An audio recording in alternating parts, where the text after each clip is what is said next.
નમસ્કાર મિત્રો, મારુતિ નંદન એજ્યુકેશનમાં ફરી આપનું સ્વાગત છે। મિત્રો, આપણે ગણિતની અંદર ત્રિકોણમિતિ ચેપ્ટર પૂરું કર્યું। હવે આજે નવું ચેપ્ટર સ્ટાર્ટ કરીએ, ત્રિકોણમિતિના ઉપયોગો। મતલબ કે જે ત્રિકોણમિતિ હતું જેમાં sin cos tan cosec sec ને cot એવા વિધેય આવતા હતા, આ ત્રિકોણમિતિની ફોર્મ્યુલાનો વ્યવહારિક ઉપયોગ ક્યાં આગળ થાય છે? આપણા સામાજિક જીવનની અંદર ક્યાંક ને ક્યાંક તો એનો ઉપયોગ થતો છે ને, તો એ ચેપ્ટરની આપણે ડિટેલ ભણીએ। પહેલા સૌથી પહેલા ચેપ્ટરનું ટાઇટલ લખી દઉં, ચેપ્ટર નંબર 9। પેલો પરિચય લીધો આપણે ત્રિકોણમિતિનો, તો ત્રિકોણમિતિની અંદર આવી વસ્તુ આવે છે ચેપ્ટર નંબર 8 ની અંદર, બરોબર? ચેપ્ટર નંબર 9 માં હવે એનો ઉપયોગ પરિચયથી ખબર પડી ગઈ કે ત્રિકોણમિતિમાં આવું બધું આવે છે, sin cos tan cosec વગેરે આવે છે, બરોબર? આવા સૂત્રો આવી છે, આ ટાઈપના અલગ અલગ પ્રકારના સૂત્રો આવી છે, sin હોય, cos હોય, tan હોય, 90 θ વાળું હોય, sin square θ plus cos square θ = 1, કોઈ પણ પ્રકારના જે સૂત્રો છું એની અંદર હવે એ સૂત્રોનો વિશેષ ઉપયોગ ક્યાં આગળ થાય છે, આ ચેપ્ટર આપણને શીખવાડે। કેવું પ્રકારનું ચેપ્ટર છે એ ત્રિકોણમિતિનો પરિચય શીખવાનો। હવે શીખી લીધું એ ચેપ્ટર, હવે એનો ઉપયોગ ક્યાં આગળ કરવો એ આ ચેપ્ટર શીખવાડશે। તો ત્રિકોણમિતિના ઉપયોગો, ત્રિકોણમિતિના ઉપયોગો, રાઈટ? કઈ જગ્યાનો બહોળો ઉપયોગ થાય? તો વ્યવહારિક દ્રષ્ટિ જોવા જઈએ તો દરિયાની લંબાઈ કેટલી એ માપવી હોય તો ફૂટપટ્ટી લઈને બેહાય નહીં, પર્વતની ઊંચાઈ કેટલી એ માપવું હોય તો ફૂટપટ્ટીથી મપાય નહીં, હિમાલય જેવો પર્વત હોય તેની ફૂટપટ્ટી મેજરથી આપણે ના મપાય, કાની ઊંચાઈ આટલી હશે, ઓકે? ગ્રહો વચ્ચેનું અંતર એ પણ ફૂટપટ્ટીથી મપાય નહીં, ઓકે?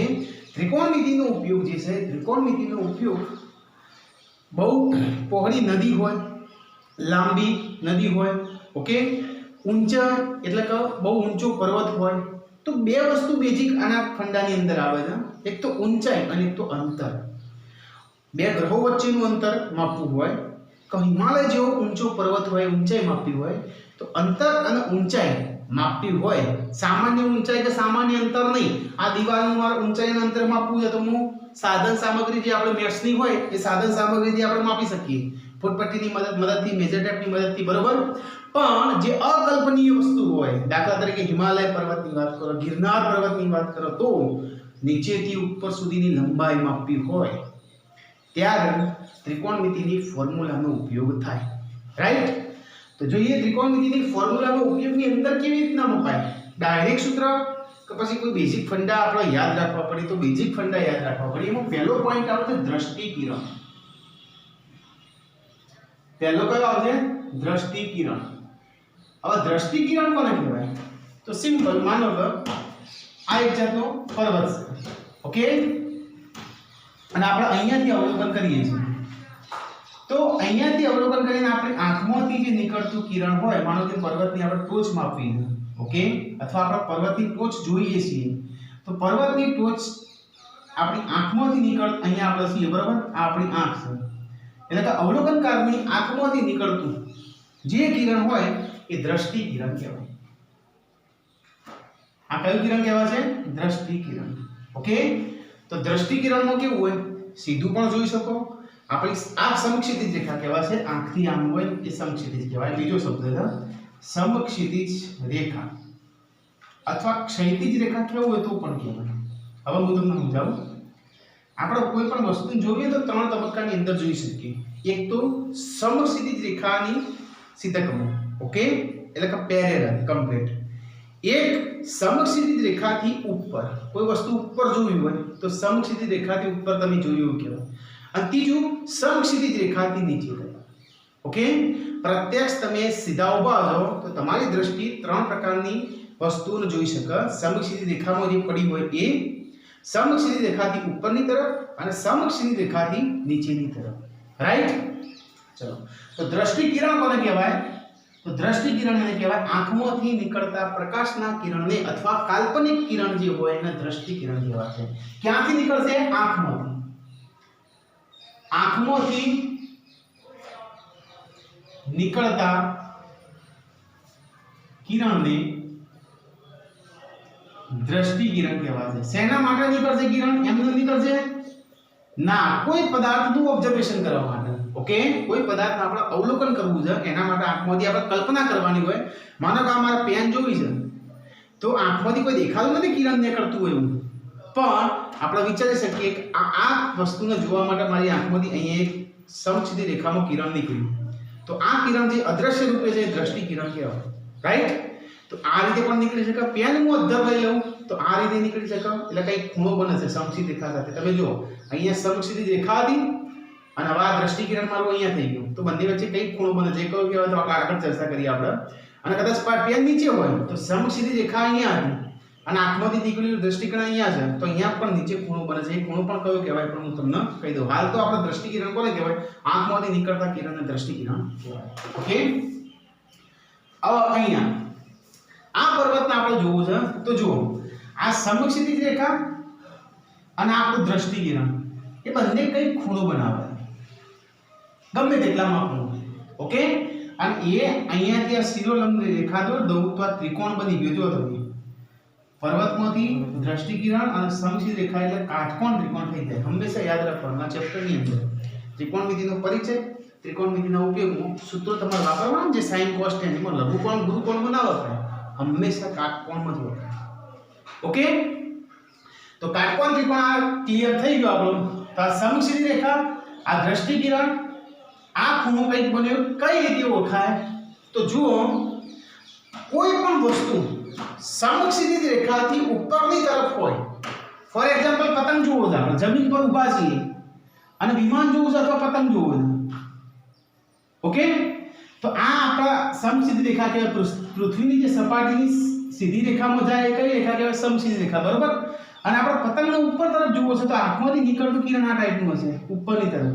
ઓકે, તો સમક્ષિતિ રેખા અને આ દ્રષ્ટિકિરણ, આંખમાંથી નીકળેલું કિરણ કયું કહેવાય? દ્રષ્ટિકિરણ, બરોબર? વચ્ચેનો જે ખૂણો બને એને ઉચ્છેદ કોણ કહેવાય. કયો કહેવાય?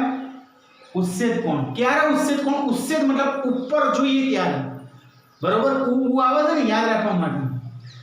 અવલોકન હેઠળનો પદાર્થ એટલે કે જે અવલોકન કરવાનું છે પદાર્થ એ સમક્ષિતિ રેખાની ઉપર તરફ હોય તો દ્રષ્ટિકિરણ અને સમક્ષિતિ રેખા વચ્ચે બનતા ખૂણાને ઉચ્છેદ કોણ કહેવાય. આ ઉચ્છેદ કોણ કહેવાય. ફોર એક્ઝામ્પલ વિમાન. ઓકે, તો આ ટાઈપનું વિમાન જાય અને આપણે અહીંયાથી જોવાનું હોય તો આ સમક્ષિતિ રેખા કહેવાય અને આ દ્રષ્ટિકિરણ કહેવાય. આ બંને વચ્ચેનો ખૂણો બને એ ઉચ્છેદ કોણ કહેવાય, બરોબર? દ્રષ્ટિકિરણ અને સમક્ષિતિ રેખા. તો પહેલું આવશે ઉચ્છેદ કોણ. કોને કહેવાય ઉચ્છેદ કોણ? અવલોકન હેઠળનો પદાર્થ. આ હેઠળ એટલે નીચે નહીં, અવલોકન કરીએ એ પદાર્થ, બરોબર? અવલોકન હેઠળનો પદાર્થ સમક્ષિતિ રેખાની એટલે કે ક્ષૈતિજ રેખા કેવું હોય તો પણ કહેવાય. સમક્ષિતિ રેખાની ઉપર તરફ હોય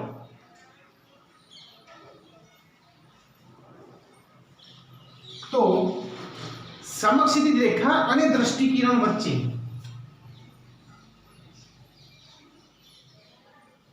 સમક્ષિતિ રેખા અને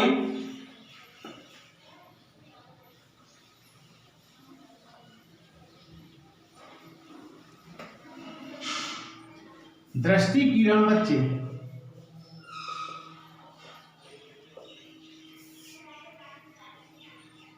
બનતા ખૂણાને ઉચ્છેદ કોણ કહે છે.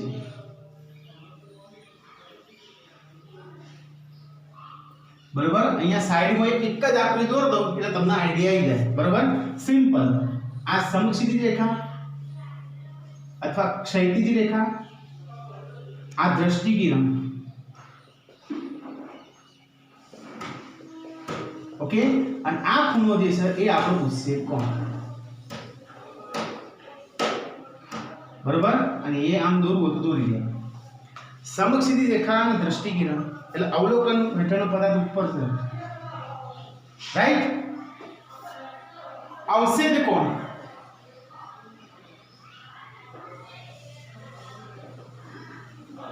અવક્ષેદ કોણની વાત કરો તો આનું કમ્પ્લીટ ઊંધું.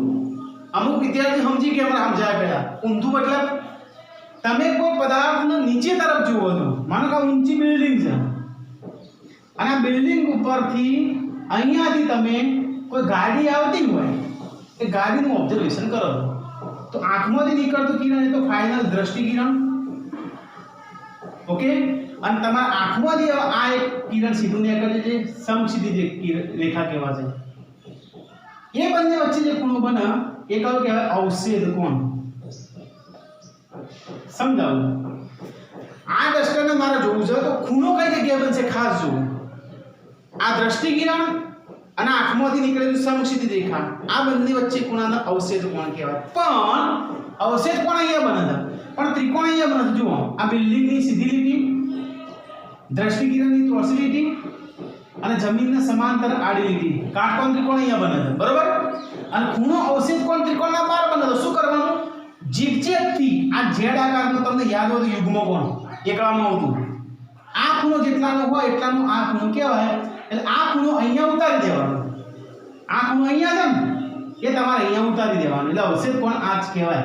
ત્રિકોણની અંદર આવી ગયું, આમ ત્રિકોણની બહાર હતો, હવે ચોકણ આવી ગયું ત્રિકોણની અંદર. ઓકે, વ્યાખ્યા એના છે અવલોકન હેઠળનો પદાર્થ. હવે જો છે તમારે સમક્ષિતિજ રેખાથી નીચેની તરફ છે. જુઓ, ગાડી જો છે નીચે આવે છે, ઓકે.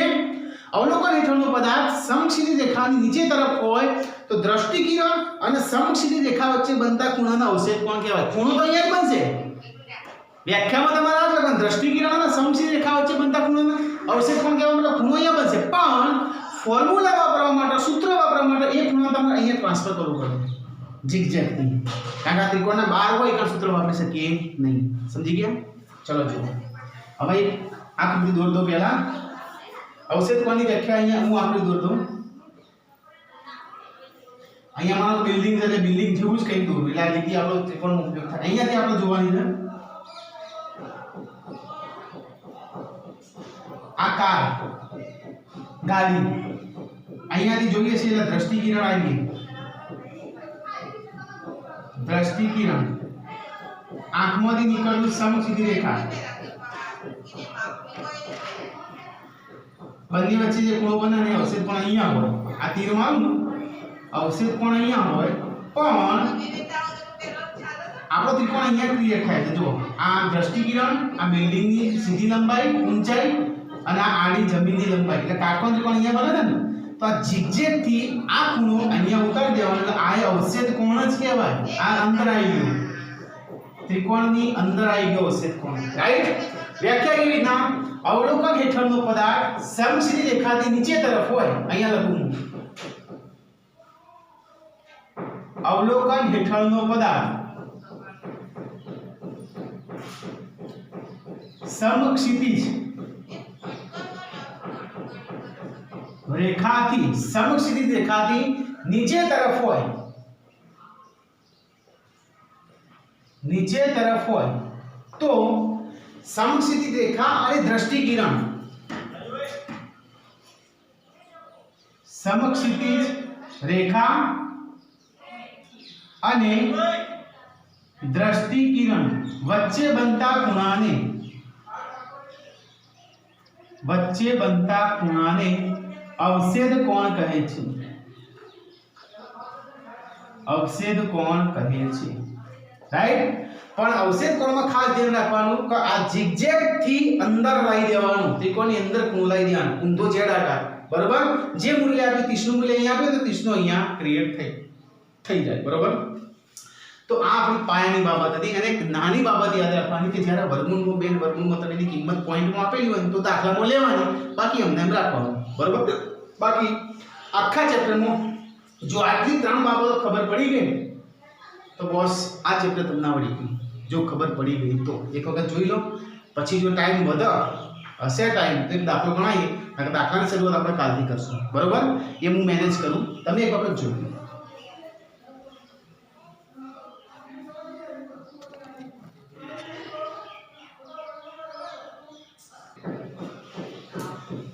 ચલો તો હવે આપણે પહેલો દાખલો ગણવાની કોશિશ કરીએ. શું આપેલું છે દાખલા કયા ટાઈપના ગણાય?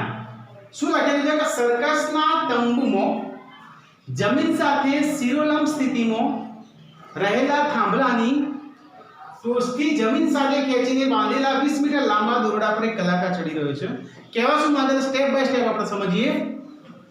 સર્કસના તંબુમાં એનાથી કોઈ મતલબ નથી, સર્કસનો તંબુ બરાબર એનાથી કોઈ મતલબ નથી આપણને. જમીન સાથે જમીન કેવી હોય તો જમીન હોય સીધી, રાઈટ. જમીન સાથે શિરોલંબ સ્થિતિમાં, શિરોલંબ સ્થિતિ એટલે સીધી, રાઈટ. આ શિરોલંબ અવસ્થા કહેવાય. શિરોલંબ સ્થિતિમાં રહેલા થાંભલો એટલે આ વસ્તુ આપણે આપણો થાંભલો એટલે આવું લખી દેવાનું, થાંભલો, રાઈટ. ખ્યાલ આવી ગયો?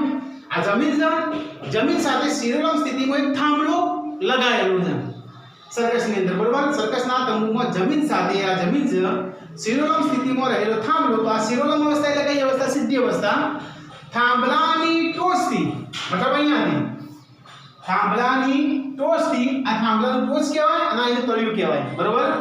થાંભલાની ટોચથી જમીન સાથે ખેંચીને બાંધેલા, એટલે આ ટોચથી ખેંચીને તાર બાંધેલો છે ક્યાં આગળ? જમીન સાથે, રાઈટ. આ થોભલો છે, આ જમીન છે, અહીંયા કોઈ ખીલો માર્યો છે અને આ થોભલાની ટોચથી આ ખીલા સાથે ટાઈટ તાર બાંધેલો છે અને કેટલો 20 મીટર લાંબો. ઓકે, આ 20 મીટર લંબાઈનો દોરડું છે, તાર નથી પણ શું છે? દોરડું છે. તો આ દોરડું છે, રાઈટ. એના પર એક કલાકાર ચડી રહ્યો છે, મતલબ કલાકાર પહેલા અહીંયા હોય છે અને ધીમા ધીમા ધીમા ધીમા ઉપર ચડી ગયું છે અને આવો આપણે ખેલ જોયેલો હોય, બરોબર. થોભલો હોય અને ટાઈટ દોરડું વધેલું હોય અને કલાકાર ધીમા ધીમા ઉપર જાય. કલાકાર ચડી રહ્યો છે. જો દોરડું જમીન સાથે 30 માપનો ખૂણો બનાવે, કોની સાથે ખૂણો બનાવે છે? દોરડું. તો આ દોરડું છે, જમીન સાથે, તો આ જમીન છે એટલે અહીંયા ખૂણો બને. જો એમ કે દોરડું થાંભલા સાથે આટલા માપનો ખૂણો બનાવે તો ખૂણો અહીંયા બને, પણ દોરડું જમીન સાથે ખૂણો બનાવે છે. આ તો દોરડું છે અને જમીન છે, બંને વચ્ચેનો એંગલ કેટલો બને છે? 30 નો. અહીંયા ખૂણો આવશે 30 નો. તો થાંભલાની ઊંચાઈ શોધો. આ વસ્તુ આપણે શોધવાની છે. હું A B C લઈ લઉં તો AB મારો થોભલો કહેવાય, BC એ જમીન કહેવાય, AC એ દોરડું કહેવાય, રાઈટ. ચલો લખાવો તો. તો અહીં આપણે આવું લખી શકીએ. સૌથી પહેલા વિગત લખી પડે શું કહેવાય? AB બરાબર થાંભલાની ઊંચાઈ જે આપણે શોધવાની છે, થાંભલાની ઊંચાઈ આ શોધવાની છે. BC જમીન અથવા સમક્ષિતિજ રેખા, બરોબર. AC દોરડાની લંબાઈ જે આપેલી છે, દોરડાની લંબાઈ કેટલી આપેલી છે? 20 મીટર. અને ખૂણો લખવાનો હોય તમારે જે ખૂણા આપ્યા હોય એ પ્રમાણે. ACB 30 નો, ACB બરાબર 30. હવે તમારે શોધવાનું શું છે? આની વસ્તુ થાંભલાની ઊંચાઈ શોધવાની છે. હવે ધ્યાન આપજો, તમારું લોજિક ત્રિકોણમિતિનો ઉપયોગ કેમ કીધું આ ચેપ્ટરને? કારણ કે ત્રિકોણમિતિની ફોર્મ્યુલા વાપરવાની છે. કેવી રીતે? અહીંયા ખૂણો આપેલો હોય ને ત્યાંથી ઓબ્ઝર્વેશન કરવાનું. અને તમે જાણો છો આ ચેપ્ટર આગલા ચેપ્ટર સાથે કનેક્ટ કઈ રીતે છે? જ્યાં ખૂણો આપ્યો ત્યાંથી આપણે અવલોકન કરવાનું.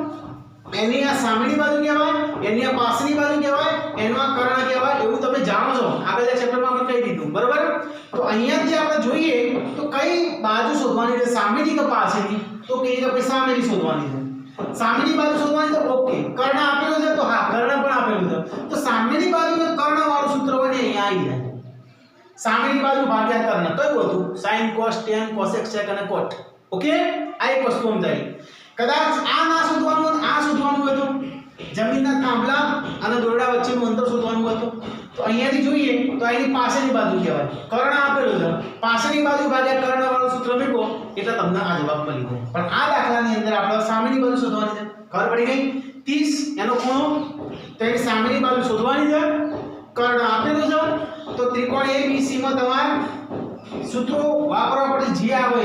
ત્રિકોણ ABC માટે અહીંયાથી ઓબ્ઝર્વેશન કરવાનું એટલે જોઈ લે સામેની બાજુ નહીં આપી અને કર્ણ આપેલું છે. સાબા ભાગ્યા કર્ણ sin ની અંદર બનતું હતું.